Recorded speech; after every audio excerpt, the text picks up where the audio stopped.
Assalamu alaikum, dear students. How are you? I am MD Abu Sufyan Biplov, assistant teacher in English, Patharat Jubilee Institutions. Dear students, I hope you all are well by the grace of Almighty Allah. Welcome to my online class. Dear students, in my previous classes I discussed about tense. Today I shall discuss about tense. In my previous class I discussed about present tense, and today I shall discuss after that. Dear students, তোমরা ইতিপূর্বে জেনেছো there are three kinds of tense: present tense, past tense and future tense. You also know that anything that happen presently is called present tense, and that happen in future is called future tense, and that happened in past is called past tense. Today I shall discuss about present indefinite tense. In my previous class I discussed the meaning of present indefinite tense, and today I shall discuss the structure of present indefinite tense. If we want to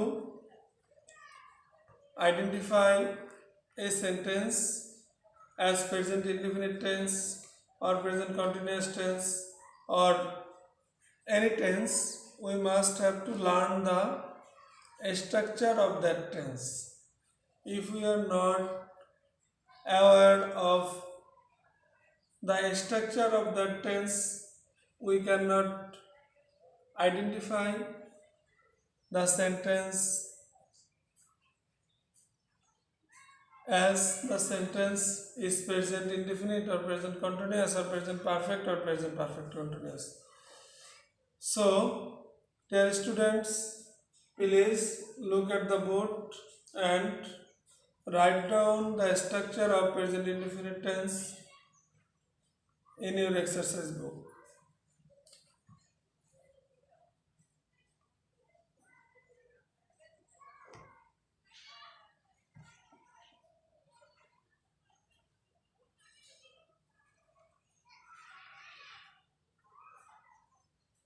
Present indefinite tense, whenever we want to make present indefinite tense, we must have to follow the following structure, such as subject plus verb present form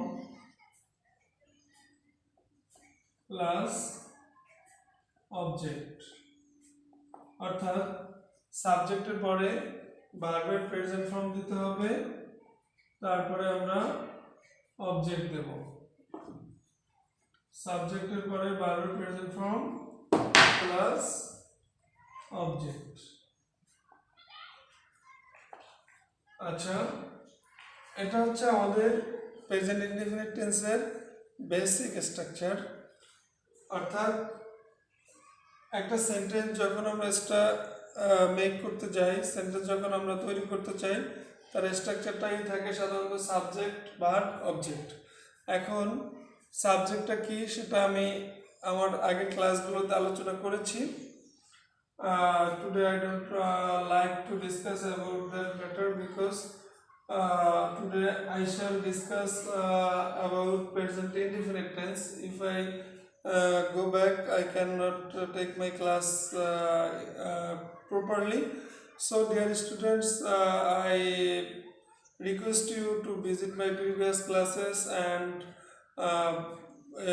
thus you will be able to learn about subject, verb, and object, and also you will be able to learn how we will make a sentence. Dear students, now look at the board. At first we use subject, then we use verb present form and object. এখন if subject is third person singular number, if subject is third person singular number,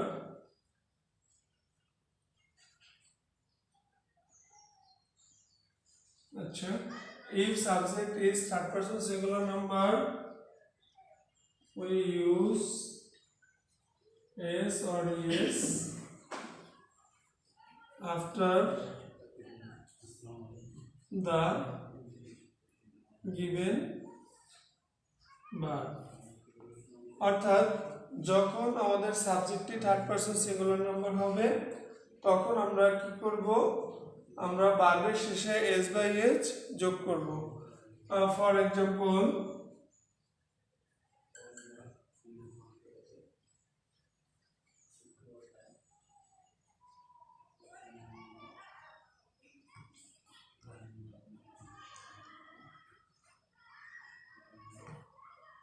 I write a letter. Dear students, look at the board. Here I is subject, write is verb, a letter is object. Now you carefully try to understand that I is subject, write is verb. Now the questions come to us. What is the form of this verb? Write. It is present form. Do you know what is the past form of write? Write. Past form hobe wrote. Past participle হচ্ছে written. যখন তোমরা কোনো সেন্টেন্সে এই ভার্বটা present format দেখবা, total সেন্টেন্সটি হয়ে যাবে present indefinite tense, because present indefinite টেন্সের স্ট্রাকচারটাই হচ্ছে সাবজেক্টের পরে ভার্বের প্রেজেন্ট ফর্ম থাকবে।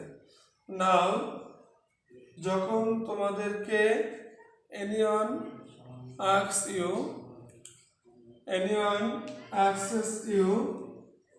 any question about tense such as present indefinite tense, you firstly try to find out the verb of that sentence. Whenever you will find the verb, then you will try to understand the form of that verb. If the verb is present form, the sentence will be present indefinite tense. If the verb is past form, the sentence will be past indefinite tense. Now we can say that if we want to identify a sentence which tense of this sentence, we have to find out the verb of that sentence. If the verb is present form, the sentence will be present indefinite tense. তো প্রিয় শিক্ষার্থীরা, যদি তোমাদের কোনো tense চিনতে হয় বা tense সম্পর্কে জানতে হয় বা টেন্সকে খুঁজে বের করতে হয়, তাহলে তোমাকে প্রথম কি করতে হবে, ওই সেন্টেন্সটার ভার্বটিকে আগে আমাদেরকে বের করতে হবে। অর্থাৎ ভার্বটা কোন ফর্মে রয়েছে সেটা আগে আমাদেরকে বুঝতে হবে। ভার্বটি যদি প্রেজেন্ট ফর্মে থাকে তাহলে সেই সেন্টেন্সটি হবে প্রেজেন্ট ইনডিফিনিট টেন্স। ভার্বটি যদি পাস্ট ফর্মে থাকে তাহলে ওই সেন্টেন্সটি হবে পাস্ট ইনডিফিনিট টেন্স। তাহলে সবচেয়ে গুরুত্বপূর্ণ যে বিষয়টা, যদি আমরা টেন্স শিখতে চাই তাহলে আমাদেরকে ভার্বের উপরে, স্ট্রং ভার্ব অ্যান্ড উইক ভার্বের উপরে আমাদেরকে জোরালোভাবে একটা দখল রাখতে হবে এবং অনেক বেশি বেশি ভার্ব শিখতে হবে, ভার্বের ফর্মগুলো জানতে হবে। তো এখন এই সেন্টেন্সটা, I write a letter, this is correct. When I right, he write a letter, he write a letter, is it correct or incorrect? I write a letter, আমি একটি চিঠি লিখি, হি রাইট এ লেটার, সে একটি চিঠি লেখে। এটা correct হওয়ার কথা ছিল, বাট যখনই আমরা প্রেজেন্ট ইনডিফিনিট টেন্সের স্ট্রাকচারে যাব তখন দেখব প্রেজেন্ট ইনডিফিনিট টেন্সে সাবজেক্ট যদি থার্ড পারসন সিঙ্গুলার নাম্বার হয় তাহলে ভার্বের শেষে এস বাই এস যোগ করতে হবে। তাহলে প্রিয় শিক্ষার্থীরা, এখন তুমি দেখো এখানে সাবজেক্টটা কি। এখানে সাবজেক্ট হচ্ছে হি। এখন now the questions come to us, he, which person and which number. এখন তুমি যদি পার্সনটাই না চিনো এবং নাম্বারটাই না চিনো তাহলে তুমি কখনোই এই ভার্বের সাথে এস বাই এস বসাতে পারবে না। তো এখন আসো, পার্সনটা কয় প্রকার? তোমরা ইতিপূর্বেই জেনেছ পার্সন 3 প্রকার, first person, second person, third person. এখন ফার্স্ট পার্সনগুলো কি কি? ফার্স্ট পার্সনের প্রত্যেকটা পার্সনের আবার 3টি ফর্ম থাকে, একটা সাবজেক্টিভ ফর্ম, একটা অবজেক্টিভ ফর্ম, একটা পসেসিভ ফর্ম। তো আমরা এখানে শুধু সাবজেক্টিভ ফর্মটা নিয়ে একটু আলোচনা করব। তো তোমার হচ্ছে ফার্স্ট পার্সনের সাবজেক্টিভ ফর্ম হচ্ছে আই এবং উই, সেকেন্ড পার্সনের সাবজেক্টিভ ফর্ম হচ্ছে ইউ, আর থার্ড পার্সনের সাবজেক্টিভ ফর্ম হচ্ছে, এখানে অনেকগুলো হতে পারে, বিকজ, হি, শি, দে, ইট, তারপরে যে কোনো কারো নাম, এগুলো তো হতেই পারে। এখন এই নামের ভিতরে আমাদের অনেকগুলো আসে, যার জন্য আমরা মনে রাখার সুবিধার্থে শুধু একটু মনে রাখতে পারি আই, উই, ইউ। আমি একটু লিখে দিচ্ছি, আই, উই, ইউ। এই 3টি ছাড়া সাধারণত অন্য যে শব্দই আমাদের সাবজেক্ট হিসাবে বসুক না কেন সেটাকে আমরা থার্ড পার্সন হিসাবে ধরে নিতে পারি। তো বন্ধুরা, এখানে আমরা হি ইউজ করেছি, হি তো এই 3টার ভিতরে নেই, সো হি হবে কি থার্ড পার্সন। এখন আসো নাম্বার। নাম্বারটা খুব সহজ ইংলিশে। নাম্বার ইংলিশে 2 প্রকার, একটা হচ্ছে সিঙ্গুলার নাম্বার, আরেকটা হচ্ছে প্লুরাল নাম্বার। সিঙ্গুলার নাম্বার কি? যখন আমরা একটা জিনিসকে বুঝবো বা বুঝাবো তখন সেটা সিঙ্গুলার নাম্বার। একের অধিক যত হোক সব প্লুরাল নাম্বার, তোমাদের আর ভাবার দরকার নাই। যখন তোমরা কোনো শব্দ দেখে বুঝবে যে এটা দ্বারা একজন ব্যক্তি কিংবা বস্তুকে বুঝিয়েছে তখন সেটা সিঙ্গুলার নাম্বার, এবং যখন তোমরা দেখবা এটা দ্বারা অনেক ব্যক্তি বস্তুকে বুঝিয়েছে তখন সেটা প্লুরাল নাম্বার। এখন তোমাদের কাছে কোশ্চেন, হি দ্বারা কজনকে বোঝায়? অবশ্যই একজন, তাহলে হি নাম্বার হিসাবে সিঙ্গুলার নাম্বার আর পার্সন হিসেবে থার্ড পার্সন। তাহলে আমরা ধরে নিলাম হি হচ্ছে থার্ড পার্সন সিঙ্গুলার নাম্বার। তো আমরা এখন না would like to go the structure. If subject is third person singular number, we use s or yes after the given verb. তো এখানে যেহেতু আমাদের সাবজেক্ট হচ্ছে he, third person singular number, we have to use s or yes after the verb. এখন আমরা এখানে s ব্যবহার করলাম। এখন now a questions come to your mind that sir, where we use s and where we use yes.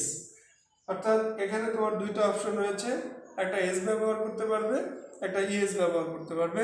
এখন আমাদেরকে তো বুঝতে হবে আমরা কোন ভার্বের শেষে s ব্যবহার করব এবং কোন ভার্বের শেষে es ব্যবহার করব। যদি আমরা এটা না বুঝি তাহলে তো যেখানে s বসানোর কথা সেখানে আমি es বসাতে পারি, আর যেখানে এস বসানোর কথা সেখানে এস বসাতে পারি। এই ভুলটা আমাদের ছোট্ট মনে হতেই পারে। তো প্রিয় শিক্ষার্থীরা, এখন তোমরা এই জিনিসটা একটু দেখে নাও যে কোথায় আমরা এস ব্যবহার করব এবং কোথায় আমরা ইএস ব্যবহার করব।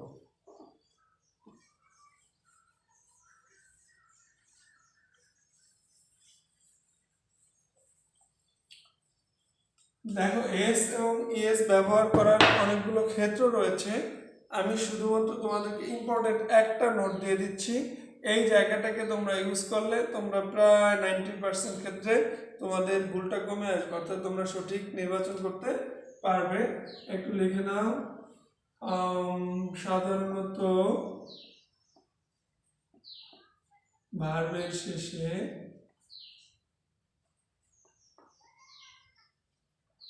S, double S, S S, CS থাকলে তারপরে ইএস বসে।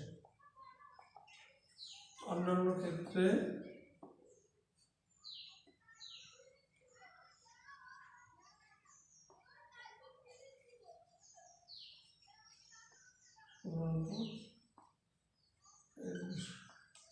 there are some rules. I mention only on rules.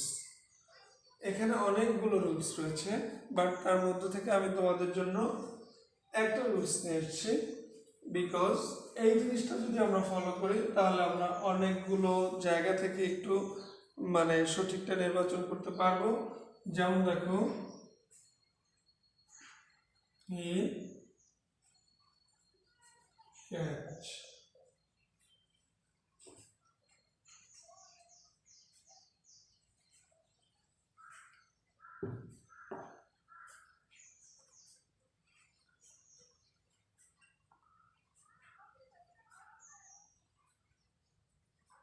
He pass in the exam, সে পরীক্ষায় পাস করে। এখন এটা হচ্ছে কি, হি তো subject, third person singular number, এখানে ভার্ব হচ্ছে পাস। এখন যখন আমরা ডাবল এস দেখলাম, তারপর আমরা কি যোগ করব, ইএস যোগ করব, passes in the exam. Dear students, as like that, Tamim, T-A-M-I-M, Tamim, brush, B-R-U-S-S, brush, his teeth. Tamim তার দাঁত মাজছে। এখানে দেখো সাবজেক্ট তামিম, এটা নিশ্চয়ই third person singular number. So এখানে ভার্ব হচ্ছে brush, we use Tamim brushes, B-R-U-S-S-E-S। এখন আমি কি যোগ করলাম, ইএস যোগ করলাম, বিকজ এখানে এস এস আছে। তো ভার্বের শেষে যদি S, double S, S S থাকে তাহলে আমরা কি করতে পারি, ইএস যোগ করতে পারি, তাই না? ঠিক এরকম ভাবে আমরা যে আরেকটি উদাহরণ দেখি, যেমন দেখো,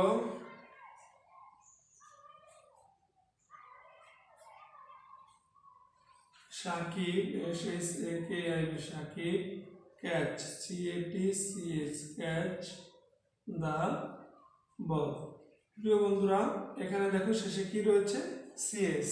তো নাও তোমাদের কাছে কোশ্চেনটা থাকলো, এখানে এস হবে না ইএস হবে। আমার বিশ্বাস তোমরা সবাই বুঝে গেছো, যেহেতু এখানে ভার্বের শেষে সিএস রয়েছে, সেজন্য তোমরা সবাই আমার সাথে আমি লেখার আগে এখানে ক্যাচেস দিয়ে ফেলেছো, ক্যাচেস দ্য বল। ওকে, এখন তো আমরা কোথায় ইএস বসে সেটা দেখালাম। আমি একটা উদাহরণ দেবো, শুধু এস দেখো। যেমন তোমরা তো সবাই পড়ো এরকম যে ধরো কার নামটা দেবো, ধরো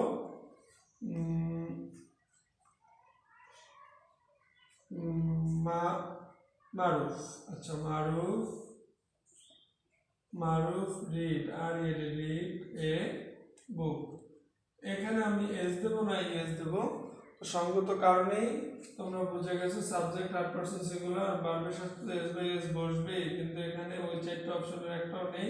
সো আমি এখানে রিড দিলাম।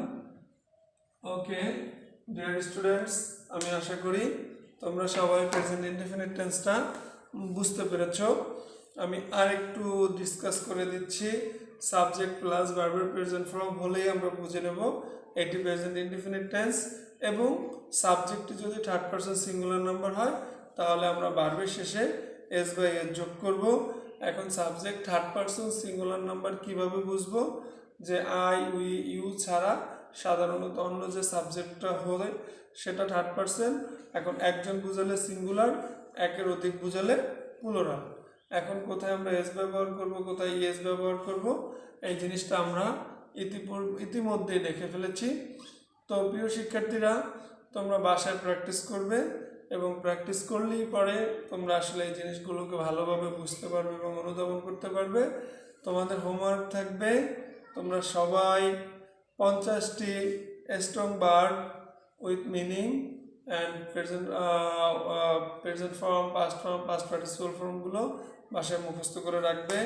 সবাই ভালো থাকবে, সুন্দর থাকবে। আল্লাহ হাফেজ।